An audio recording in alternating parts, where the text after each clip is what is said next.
आज मी मसूर डाळीचं दाल फ्राय करणार आहे. तर मी 4 पळी मसूर डाळ घेतलेली आहे. तर चला आज आपण काहीतरी वेगळं करूया. तर ही आहे मसूर डाळ जी पचायला हलकी असते. ह्याच्यामध्ये प्रोटीनची मात्रा भरपूर असल्यामुळे मसल मजबूत होतात. ह्याच्यामध्ये आयर्न असल्यामुळं रक्तवाढीसाठी खूप चांगलं आहे. तर ही डाळ मी भिजू घेतो. मसूर डाळीमुळे रक्तातील कोलेस्ट्रॉल कमी व्हायला मदत होते. आता ह्यातलं मी 2-3 वेळा पाणी स्वच्छ धुवून काढलेलं आहे. गॅस पेटवलेला आहे.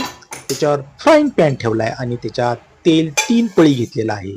कारण की ह्याला तेल ओढून खूप घेते डाळ, त्यामुळं जरा जास्त तेल घालायचं. तर मोहरी, जिरे, कांदा 2, कांदा जरा भरपूर घ्यायचा, आलं लसूणची पेस्ट, टोमॅटो आणि तिखट, मीठ आणि कोथिंबीर फोडणीसाठी आणि ही आपली भिजवलेली डाळ मसूरची.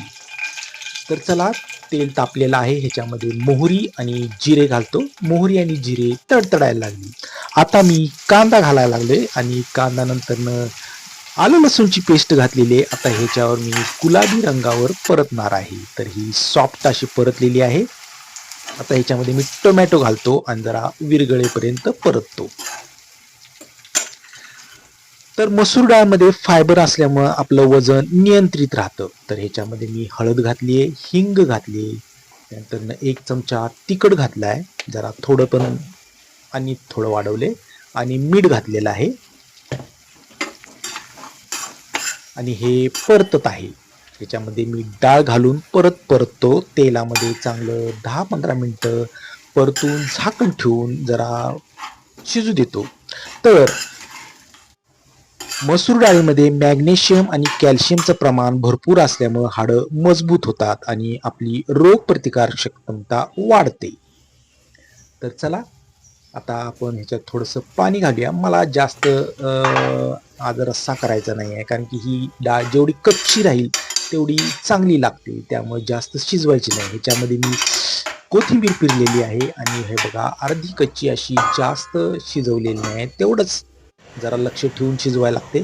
तर ताटाला घेतलेली आहे चपाती आणि भात आणि आज मी घेतलेली आहे कारल्याचं लोणचं. तर आधी डाळ प्लेटमध्ये काढून घेऊया. बघा कशी छान झालेली आहे माझी मसूर डाळीचं दाल फ्राय. थोडंसं तेल घालायला पाहिजे होतं, पण चला तेल कमी पडलेलं आहे. तरी पण छान झालेली आहे आणि हे आहे कारल्याचं लोणचं जे सिद्धिविनायक कंपनीचं मी आणलेलं आहे. तर आज जेवणाला लवकर बसूया. Thank you.